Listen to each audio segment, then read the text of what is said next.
Hello and welcome back to the Villa View for another match preview. Aston Villa face QPR on New Year's Day at Villa Park, so we're going to discuss the game with James now. First of all, thank you for inviting me into your home. Lovely place. Yeah, thank you for coming along and making the journey all the way across the West Midlands. It's nice to be in shelter for once on one of these videos. No rain, no winds, nice and quiet. I like it. Yeah, but I don't think we're going to get the plaudits now for not doing it on the windy nights and the cold nights. We're all nice and warm. Villa, QPR, big game actually. I almost considered QPR to have gone under the radar a little bit. I didn't realise that we're actually a point behind them now, and doing well as of late, obviously. And tough game for Villa. A chance to sort of put a bit of a run together now and hopefully dispatch QPR in a couple of days' time. Yeah, you'd hope so. But we said this last time, QPR. We did the preview outside Aston Hall, didn't we? And we didn't. Good knowledge. We didn't know really what to say because they aren't on TV that much. They're never kind of up the top or down the bottom. They're kind of in the middle, and I thought this would be a relegation season for them at the start. So they've done massively well, and they're really impressing me, to be honest. But yeah, they're still going under the radar massively. So there's not much I can say. It's not like Leeds where I could kind of say this and that. But Steve McLaren's done an amazing job there. They've got an exciting attack. Luke Freeman stands out for me. I know Dan texts you, I'll read that out in a minute. Luke Freeman stood out for me. Because he's so much like Jack Grealish, that kind of exciting middle of the pitch talent, like James Maddison last season, someone who just really stands out in that 10 role. So yeah, if there's one player I'd pick, it's him. But yeah, this is a massive game for Villa. It comes at a time of real transition for us. We don't know if we're going to be keeping Tammy Abraham. We've got Tommy Alfit coming in. There's a rumour about Nolan being injured. Grealish is gone. He's in, well, not on transfer, not yet, hopefully, fingers crossed. So it comes at a big transition for us. So it's really rocking. That new keeper won't be playing just yet, but we're still that shaky back four up front. It's just, there's so many moving parts for Villa, and it seems really strange because it was really settled a few weeks ago, and we've just hit the rocks.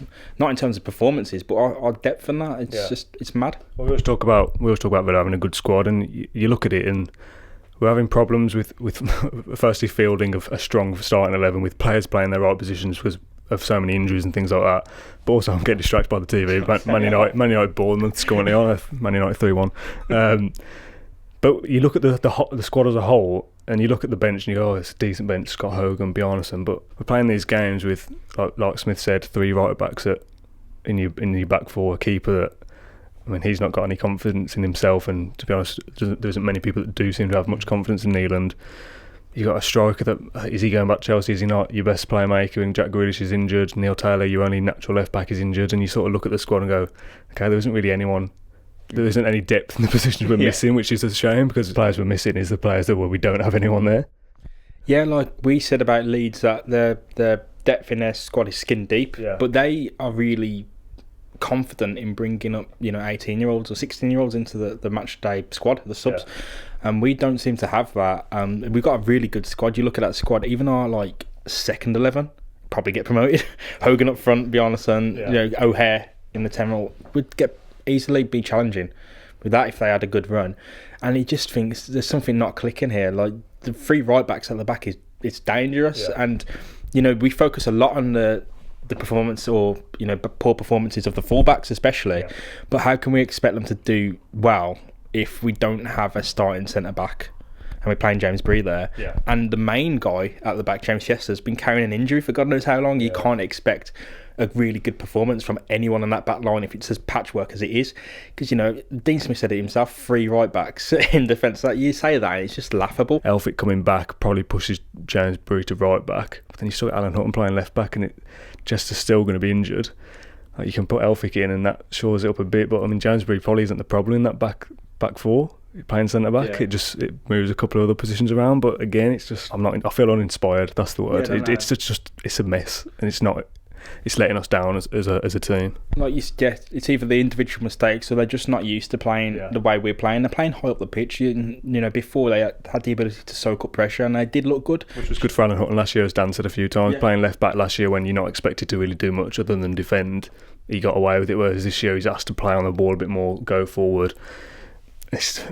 He looks out of position. He looks like a player not in the right position now, which obviously that's all he is. But last year we got away with it, whereas now you've got him at left back, Elmo at right back, who's really struggling, and a right back at centre half alongside the only half fit centre half we've got.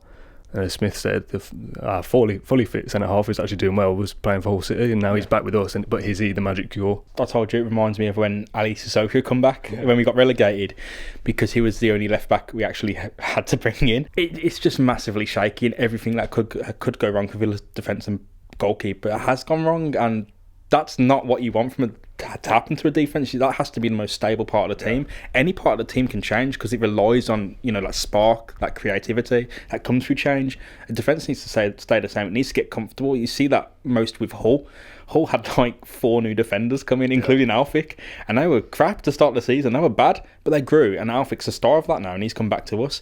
We haven't had that. We've had constant change, and one of that change is not just the people coming out, but to the body, like the injuries they have to carry and the stuff they're expected to do. Their tactics have changed dramatically halfway through the season. Well, not halfway, but a fair bit into the season. So there's been a lot of change at the back, and hopefully this is a start of we can be solid now. We've got the keeper coming in. We've got Alfic coming back. If there needs to be any more changes, they'll happen. We'll have to stick with it. That's it. Talk about the midfield 3 currently. Glenn Whelan, Conor Hourihane, John McGinn. Doesn't work, does it? No, and that's not. I don't think that's because of the lack of talent per se for any of them. Conor Hourihane comes up with a goal, comes up with the assist, set piece, the magician. John McGinn carries most games, and Glenn Whelan has been solid. But when they're doing, they play so intense. They have to play hard every single game. You're asking them to do that on the 23rd of December, 23rd, 29th, and the 1st. You're having a laugh. And if they're playing the 5th as well, and then the week after, it's not happening. You cannot do that. I mean, they must have looked fit. If they seem fit, go for it. But they just seem exhausted each game, and that showed most in not Whelan, but McGinn. McGinn's missed 3 sitters in 2 matches, and a lot of people focus on that Bjarnason miss. A lot offside anyway, I think. Yeah, people said it was offside. People at the game said it was offside. Then I got some mentions from people who hadn't been at the game telling me it was a goal kick. I'm going to listen to the Preston fan who's told me it's offside. He was there, and the 2 people who were there who said it's offside. But someone might be lying. Still should have scored. Yeah, he should. No, that should be in the net. But McGinn as well. Everyone focuses on the Bjarnason thing. It ain't a problem if you're making them putting in the chances. Like McGinn should have been. But that being said, he has been carrying the team for most of it. Like Adoma last season, he has been the star this season. But you can't expect him to play every single game. And a signing like Romain Sawyers, who's been rumoured, he's a Dean Smith man at Brentford, to come in, 27 years old, championship experience and the same qualities, it rejuvenates that. And, people say, play O'Hare, Jake Dell. Almost lost the light there. Let's have a replay in slow motion, our faces there. Jake Dell. Does Elphick start? Is that a no-brainer that he comes in, and is it Mark Bunn in goal?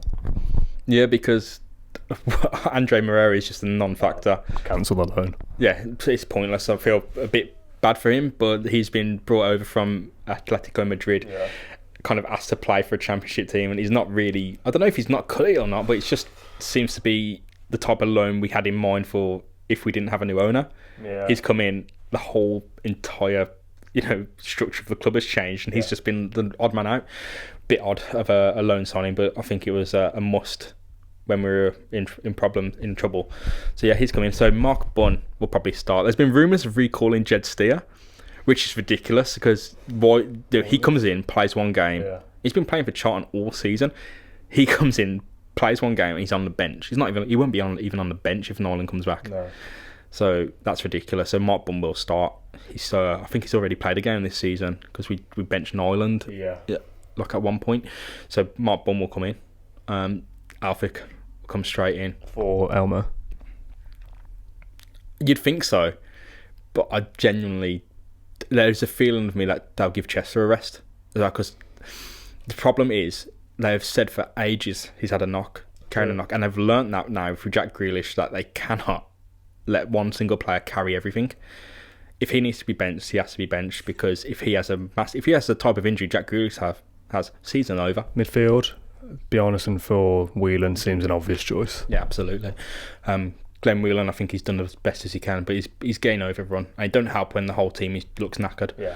Bjarnason come on against Preston. He did miss that massive chance, probably offside, but he did miss that massive chance. But he was making them. Yeah. Glenn Whelan isn't making chances because the role is completely different. He's sitting back and looking for the deep pass or the one-touch pass just to start the attack. Yeah. And he has been getting in advanced positions, but I think Bjarnason's going to be better at that. Bjarnason is going to be better at that. Yeah. So, yeah, comes in no-brainer. McGinn and Hurahan are going to start. There's no way they're not starting. Yeah. The wings, they put Kodja on instead of Al Ghazi. When Al Ghazi drops off, they put Kodja in. When Kodja drops off, they put which is natural. That's fantastic. I think Adoma might start instead of Balassi. Yeah, I'd be tempted to chuck Adoma back in if he's fully fit, which I assume he is. He's been back on the bench a couple of games. I think I would like to see Adoma, Tammy, Kodja, just for freshen it up, because that's 2-3 changes, one in midfield, one in defence, bit of extra legs. Games come thick and fast, don't they? So you have to change, but because we've got those niggling injuries basically throughout the whole side, rotation is there to be had. So if you've got a squad like we have, people like Adoma, Kodja both sat on the bench, Scott Hogan on the bench, Bjarnason on the bench, 4 of those probably start for most of the championship sides. Like Adoma would start for QPR and Kodja would start for QPR. Yeah. Absolutely. If we're bringing them on as depth options, I'm not going to complain. Maybe we're doing a disservice to QPR's players there, because we don't know if they're any good or not. Above us. No, I think Adoma and QPR would definitely start. Adoma's, he's been doing all right. I just don't think he's had the luck. As we said loads of times, I just don't think he's had the luck that's been there for other players. When he hits it, it just seems to go in a completely different direction than he meant. Kodja, definitely. I think Kodja would absolutely start for QPR. I'll just have a quick look at the other fixtures coming up on New Year's Day. And a quick league table update. I think we did one of these a few games ago, and I didn't even put it in the final edit. So I'll have a quick look at what's going on New Year's Day. So we've got, obviously, Villa QPR. You've also got Brentford host Norwich. Norwich are a bit... obviously they're doing well, but the goals they're scoring and conceding makes me think that they're hanging on a bit. That can't last forever.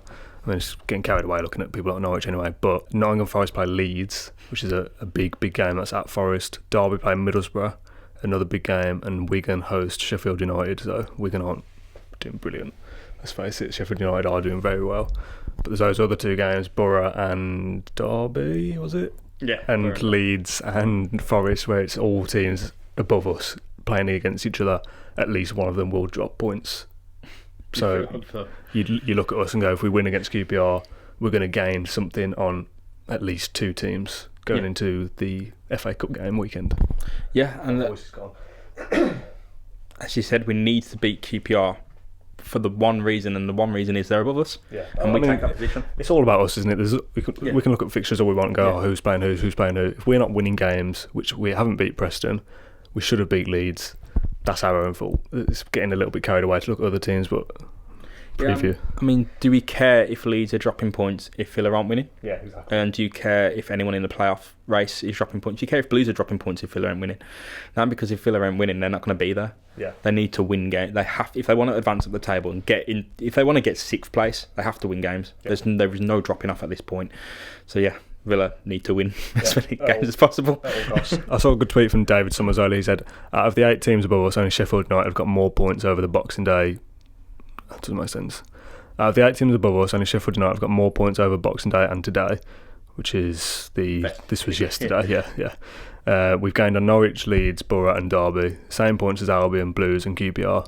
7 of those teams have had 2 home matches as well, and we've played 2 away. So let's not throw the baby out with the bathwater. I mean, there's still a lot to be positive about. I saw another tweet, I haven't screenshot it, so I've lost it. But over this period where we've played all the big teams, we were looking at that. I mean, we've talked about this already. You're looking at Leeds coming up, then Albion, Birmingham a little bit before that, Forest. You're looking at that going, that's a tricky period for Villa, and we've come out of it pretty unscathed, really. I know there's a lot of draws in there, and somewhere we should have won, but there's games that we've picked up points, probably Stoke, where we probably shouldn't have picked up points. So that sort of thing all evens out, and eventually you're going to look at it and go, 5 points off playoffs, 8 off top 2, whatever it is. I don't know what the figures are. That gap will get smaller over time, you hope, and you will look at it and go, okay, 6 points off playoffs, that's doable. Well, I'm not going to sit here and be massively disappointed about the Preston game, because if you look at Leeds, Swansea, Preston and say win, lose and draw, it works out, doesn't it? If you draw Swansea, you beat Preston, you lose to Leeds. We would have had the same points if that happened. If we lost to Leeds, drew Preston. Without, the way it works out pretty much as I thought it would.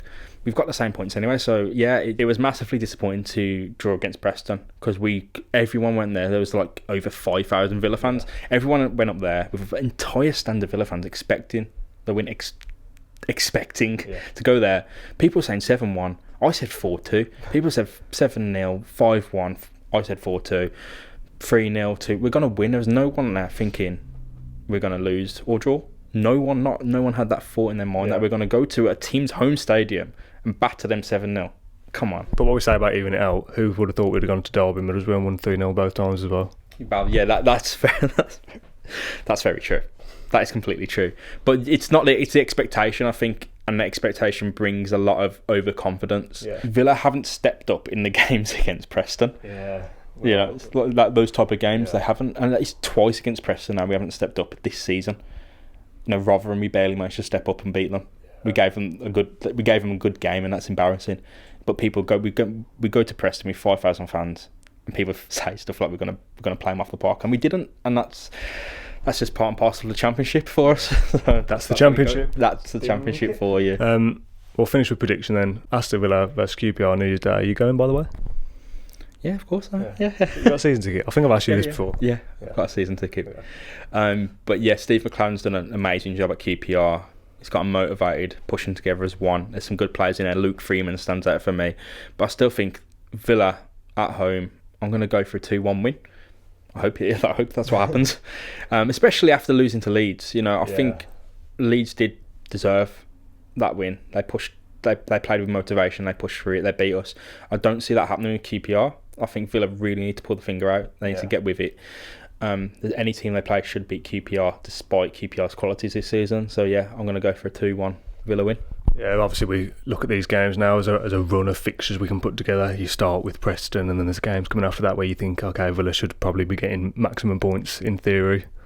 We started that run of games with a draw against Preston, which we should have won. So you've got to start now putting some kind of run together where you look at it and go, okay, Villa are blowing teams away now. Yeah. I'd love that to be the case on New Year's Day, that QPR come a team that are playing well and we smash them 3-0 or something like that. But I don't quite see it just yet. I still think the defence is going to let us down at some point. I think we will concede. And Mark Boyne could go either way. I'm going to go 2-1 as well. I'm just going to copy. I wanted to say 1-0, but I can't just keeping clean sheets. But I don't know. It's always been a case of just get to January. Now we're here, let's see what happens. We're here in January, we're going to make some signings, and let's hope that our squad comes healthy and forms back again at the right time. But let's get through this, let's see what happens. I'm going to take it as a positive that we've come out a fixture with Leeds, Swansea, Preston and QPR. If we can get another win against QPR, that'd be incredible. I'd really like that. I'm looking at the next few games now, and you've got QPR, Wigan, Hull. I mean, I know Hull are doing well, better than people would have thought when they looked at that fixture, and Ipswich and Reading. 5 games there, you've got to be looking at 12 points out of 15 as a minimum there. And if you do that, you are looking to be there or thereabouts. I mean, I can see us dropping points against Hull and Wigan, because Wigan's away and up north. And that's just how it happens. And Hull are doing really, really, really well. After that, we got Sheffield United, and that's at home, but they're one of the best teams in the Championship. So we've really got to start picking up these points and try not to lose as many as possible, because it'll be tough. Thanks for watching this video. If you enjoyed it, leave a like, leave your thoughts in the comments down below, and subscribe to the Villa View YouTube channel. This is our last video of 2018, so thanks for all your support this year. James, thanks for your help in this video, and plenty of others. Thanks to Dan, Tom, Chris, podcast guys, all for everything they do. I'm very much waffling now because I don't really know what I'm saying at this point. Sit back as well. I did want to sit back then, but I didn't. Thanks for all your support in 2018. Hopefully 2019 brings us and Aston Villa more success in the future. Thanks for watching, and up the Villa. I'm very concerned about the way you were looking at me there. I was under pressure. I was waiting for you to. I was under pressure then. I was waiting for you to mess up. If you enjoyed that video, why not watch another? Click the video choices on screen now to go and watch them in full. Be sure to subscribe to the channel by clicking our logo there on the left. Easy peasy.